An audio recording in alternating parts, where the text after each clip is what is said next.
Hola, continuando con la unidad de reproducción, en esta clase iniciaremos el estudio de la determinación sexual. Esto es, quién determina cuándo y cómo es que se llega a ser macho o hembra en una especie. Primero que todo, debemos entender dos conceptos básicos en la biología del desarrollo: determinación y diferenciación.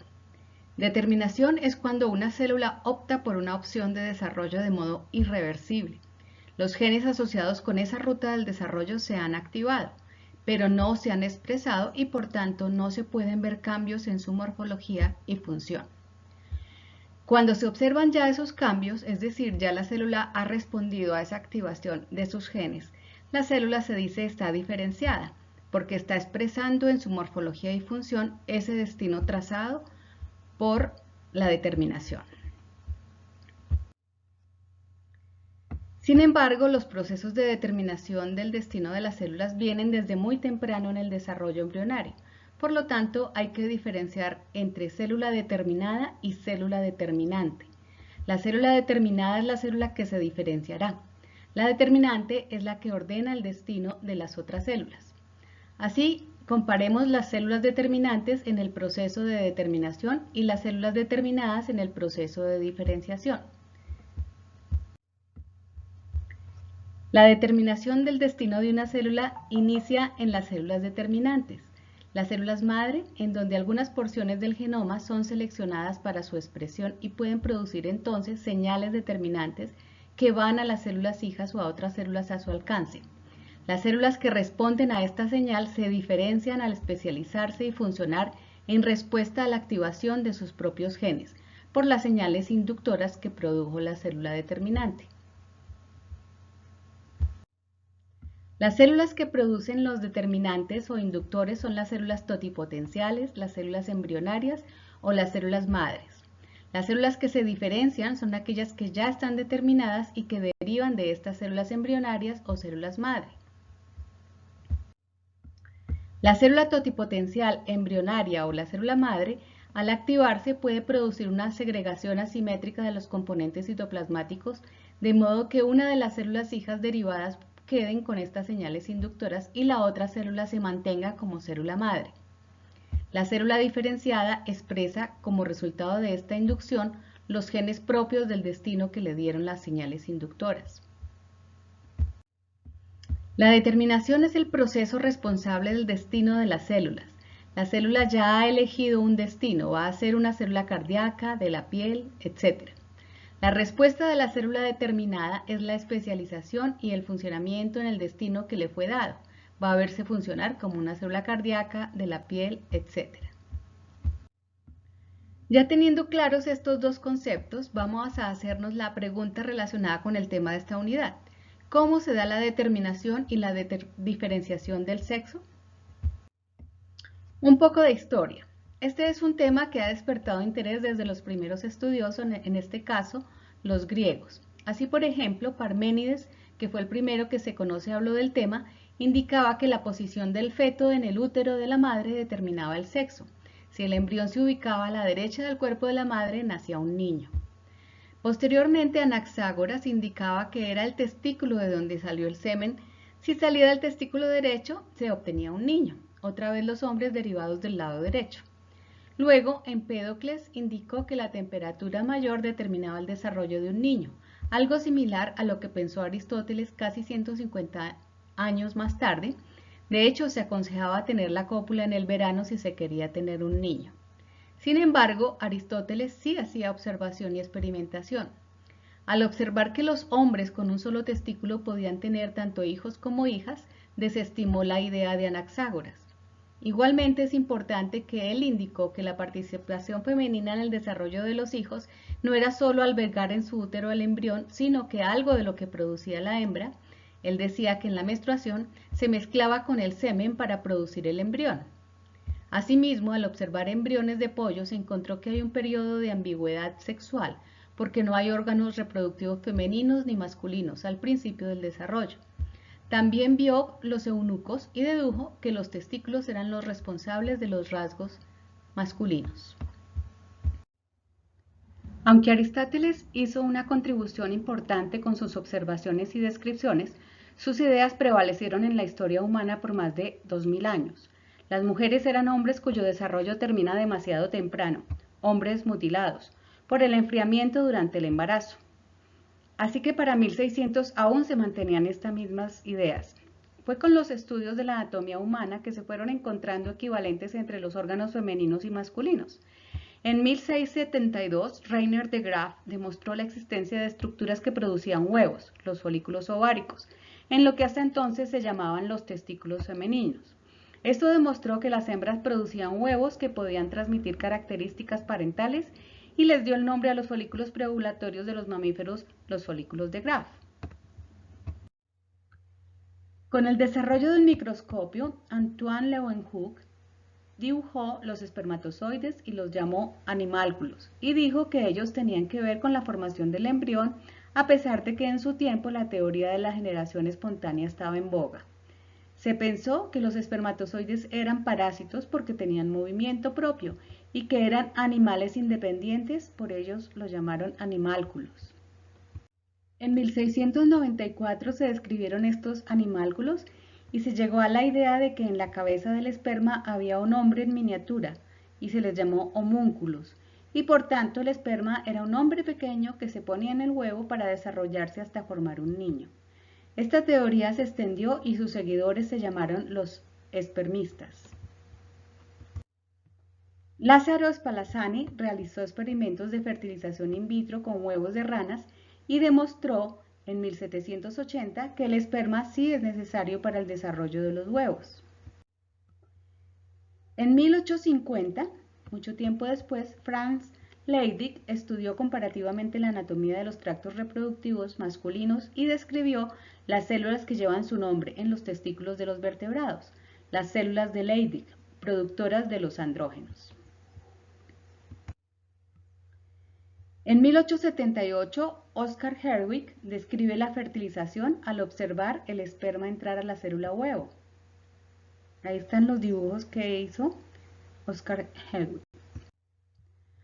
Aún con todas estas evidencias, hasta mediados del siglo XX se pensaba que la nutrición o el ambiente eran los que determinaban el sexo de los descendientes.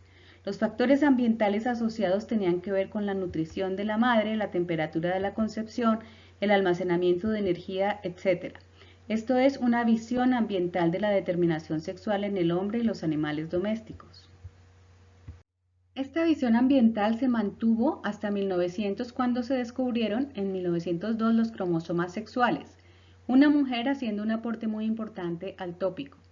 Mary Stevens describe los cromosomas sexuales y encuentra que es la presencia del cromosoma Y, más pequeño que el X, el que determina el sexo masculino.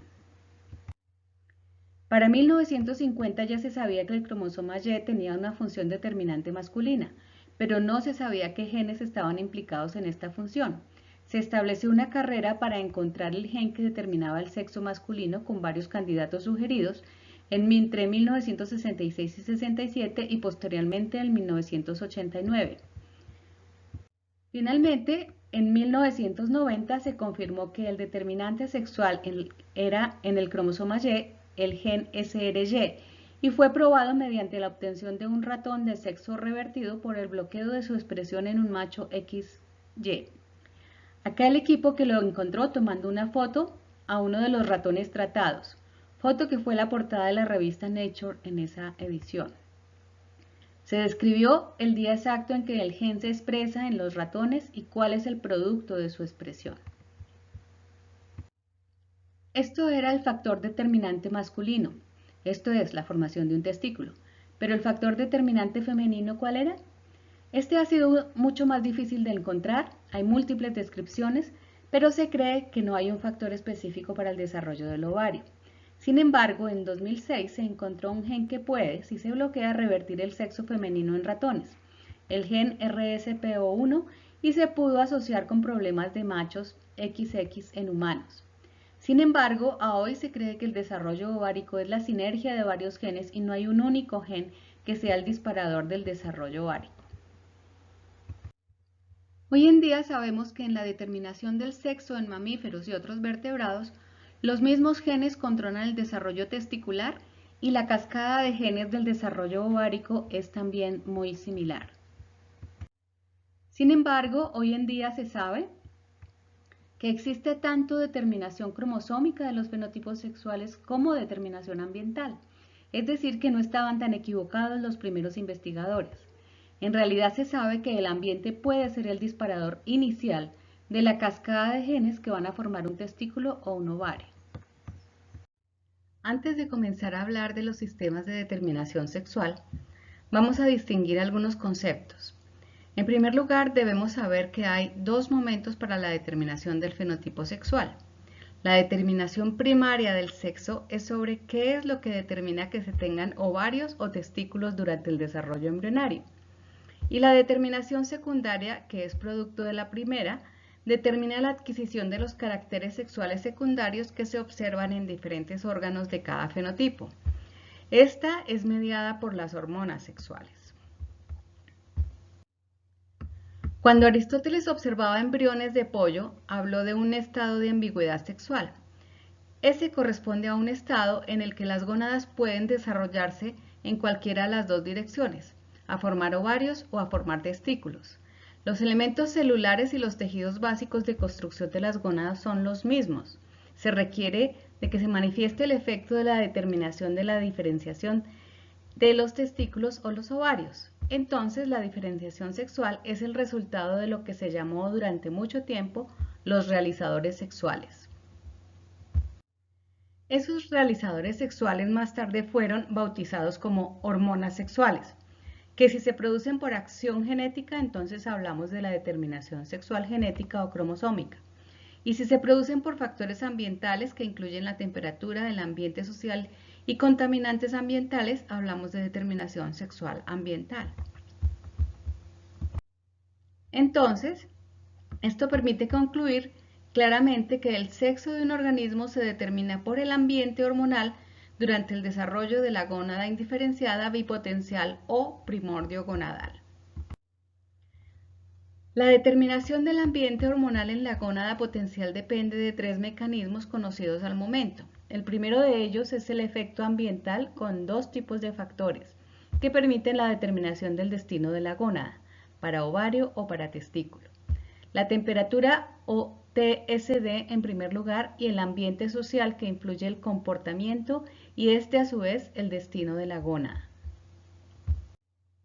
En la determinación sexual por temperatura es la temperatura de los huevos en desarrollo durante un estado embrionario llamado periodo sensitivo de la temperatura y que corresponde al periodo inicial de la formación de las gónadas, cuando son aún bipotenciales. La temperatura posterior a ese periodo no modifica el destino masculino o femenino por el que fue determinada la gónada por la temperatura. ¿Dónde encontramos este tipo de determinación sexual ambiental? En reptiles. Casi todas las especies de tortugas son TSD. Todas las especies de cocodrilia, 23, son TSD. Algunos pocos lagartos y algunas especies de peces son TSD. Las temperaturas del periodo termosensible varían entre especies. Acá podemos ver tres especies. En el eje de las X están las temperaturas de incubación de los huevos. Fíjense que el rango de temperaturas no es muy amplio. En el eje de la Y, la proporción de machos. Si tenemos 100%, quiere decir que todos los huevos darán machos en la nidada. Si es el 50%, es mitad hembras y mitad machos. Si es el 0%, serán todas hembras. Analicemos cada especie. En Macroclemis, la temperatura en la que la proporción de sexos es 50% y 50% está a los 24 grados y a los 28 aproximadamente, pero si la temperatura sube a 26 grados se obtendrán más machos.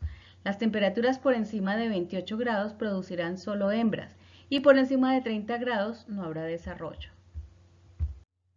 En Trachemis no hay una campana como en las otras dos especies. La temperatura más baja de incubación para que haya desarrollo son los 26 grados y a esa temperatura todos los embriones serán machos.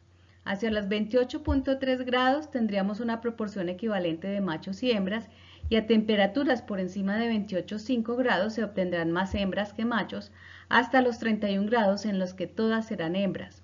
Por encima de los 31 grados los embriones morirán. En Alligator, las temperaturas bajas de los 28 a 31 grados producirán solo hembras, al igual que a los 35 grados en el otro extremo. A los 32 grados la proporción cambia dramáticamente y se tendrán 100% machos en la nidada y se mantendrán en alta proporción hasta los 33 grados. Para los 34 la proporción de hembras aumenta de nuevo. Por lo tanto, podemos ver que el efecto de la temperatura es especie específico y que cambios mínimos en la temperatura de incubación pueden producir cambios dramáticos en la proporción de sexos en una población. Y entonces, ¿qué es lo que en concreto hace la temperatura para poder cambiar radicalmente el sexo en un embrión en desarrollo? La temperatura modifica la distribución de enzimas y receptores hormonales para los esteroides sexuales, andrógenos y estrógenos. La enzima aromatasa convierte andrógenos a estrógenos y se activa a temperaturas específicas. Las aromatasas permiten el paso de andrógenos como la androstenediona y la testosterona a estrógenos como la estrona y el estradiol, y no solo se encuentran en los tejidos gonadales embrionarios y adultos. Acá, por ejemplo, están mostrando dónde en los machos adultos puede activarse la aromatasa en condiciones normales. Si se hace un par de experimentos con huevos de cocodrilos, podemos entender más claramente cuál es la función específica de la temperatura en los animales TSD. En las incubadoras de huevos de caimanes, por ejemplo, se puede graduar la temperatura de incubación durante el periodo termosensible para obtener nidadas completas de uno u otro sexo. Si incubo huevos de caimán y en el periodo termosensible los tengo bajo temperaturas que producirán machos, pero al mismo tiempo aplico con un pincel estrógeno sobre la cáscara y dejo desarrollar los huevos hasta el nacimiento, obtendré una camada de hembras. Esto es que los estrógenos sobrepasan el efecto de la temperatura. Por otro lado, si incubo huevos de caimán en el periodo termosensible, los tengo bajo temperaturas que producirán hembras, pero al mismo tiempo aplico con una inyección de un bloqueador de estrógenos y dejo desarrollar los huevos hasta el nacimiento, obtendré una nidada de solo machos. Esto es que al bloquear los estrógenos, los andrógenos determinan el desarrollo de una gónada masculina y sobrepasarán el efecto de la temperatura. Así, se puede concluir que no es el efecto mismo de la temperatura, sino es el efecto del balance andrógenos y estrógenos. La temperatura funciona controlando este balance. Entonces, son las hormonas sexuales las responsables del fenotipo sexual y no directamente la temperatura. La temperatura regula el balance andrógenos-estrógenos a través de la activación o no de la aromatasa. Pero ¿y cómo entonces afecta la temperatura a la aromatasa? Se han propuesto dos hipótesis. La temperatura ambiental de incubación es detectada por el sistema nervioso central y es transducida la señal a la gónada bipotencial por fibras nerviosas activando los genes de la gónada correspondiente. O la temperatura regula más directamente la actividad de la aromatasa al inducir la activación del gen SOX9, que se sabe es el gen de la determinación sexual en los vertebrados. El SRY, que ya habíamos visto en mamíferos, es el que activa el SOX9 para iniciar la cascada de eventos para producir un macho. Acá es la temperatura la equivalente al SRY de mamíferos. Acá podemos ver cómo en Trachemis scripta la dinámica de la aromatasa indica que durante el periodo termosensible en fondo gris TSP, la gónada bipotencial se expone a altas temperaturas, la actividad de la aromatasa es mayor y por tanto se producirá un ovario, una hembra. Si durante el periodo termosensible se incuban los huevos a bajas temperaturas, la actividad de la aromatasa es menor y por tanto habrán más andrógenos que estrógenos y se producirá un testículo, un macho. Sin embargo, cada especie tiene un rango de temperaturas particular en el que actúa la aromatasa. Este conocimiento es muy importante dadas las implicaciones del cambio climático global actual. De hecho, hay autores que indican que los dinosaurios eran TSD y que una de las causas importantes de su extinción, adicionales a las catastróficas, fue el desbalance sexual dado por los cambios drásticos en las temperaturas ambientales. Pongo una lectura sobre este tema para los interesados en nuestra página.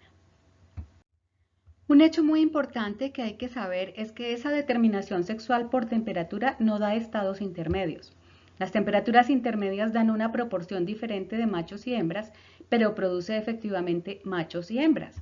Para la mayoría de los animales, una vez pasa el periodo termosensible o una vez el sexo se determina, ya sea por temperatura o por genes o cromosomas, se fija, no es lábil.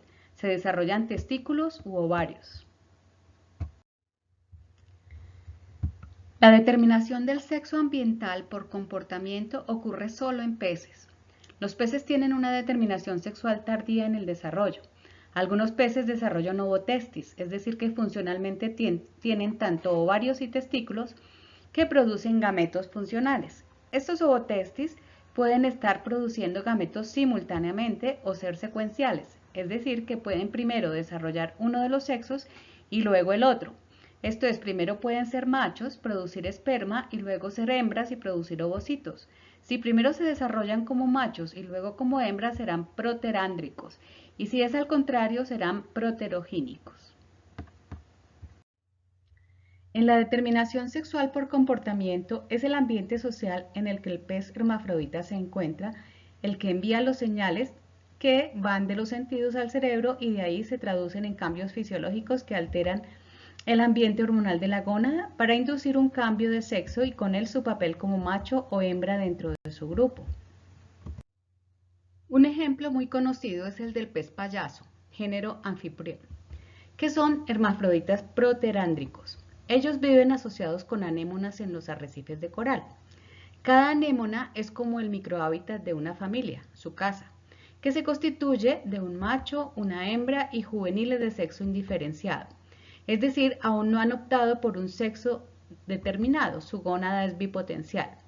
Si la hembra muere, el macho cambia de sexo y se convierte en la hembra de la familia y uno de los juveniles entonces madura y se convierte en el nuevo macho, por eso son proterándricos. Si miramos sus cromosomas y genes no hay diferencia, los machos y las hembras tienen la misma composición genética, no son genéticamente ni machos ni hembras. En el ciclo se observa cómo en la familia hay una hembra dominante, un macho no dominante y juveniles de sexo indiferenciado. Si se muere la hembra, el macho cambia a ser la hembra de la familia y uno de los juveniles indiferenciados madura para hacerse el nuevo macho no dominante. La nueva hembra es capaz de reproducirse sin problema. El macho que cambia a ser hembra percibe en el ambiente la falta de hembra en la familia. Esta señal va al cerebro y al ovotestis, induciendo que se desarrolle ahora la porción ovárica. Asimismo ocurre con la maduración de los juveniles de sexo indiferenciado. Otro ejemplo de este tipo de determinación por ambiente social es la lubina. Nótese el dimorfismo sexual por tamaño y color. Las hembras son más grandes y azules, los machos son más pequeños y color naranja. Esta es una especie proterogínica que cambia a macho a los 4 años de edad aproximadamente. Este es un pez grande y comestible y por tanto se ha estudiado bastante. Se encuentran entonces las hembras y dos tipos de machos. Unos machos más grandes llamados supermachos o TP según la gráfica y otros más pequeños IP o machos iniciales. Los supermachos son más agresivos y exitosos en el apareamiento. Tienen cuerpos más grandes y brillantes. Cuando un supermacho es retirado, un macho IP cambia y se transforma en supermacho. Cuando todos los machos son retirados, una hembra cambia de sexo y se convierte en supermacho. Esto ha permitido que en los cultivos se pueda manipular el sexo que se requiere para la comercialización. En esta clase hemos visto en qué consiste en la biología del desarrollo la determinación y la diferenciación. Con base en ello, tratamos sobre la determinación del sexo, comenzando por tener una idea de cómo se desarrolló en la historia este conocimiento centrados en el ser humano y sus animales domésticos o modelos animales. Luego también entendimos la diferencia entre determinación sexual primaria y secundaria. Comenzamos a ver el primer mecanismo en que en animales permite determinar el sexo cuando el ambiente es el disparador. Para ello hay invertebrados ejemplos de determinación del sexo por temperatura en reptiles y por ambiente social en los peces. En la próxima clase veremos otros mecanismos de determinación sexual.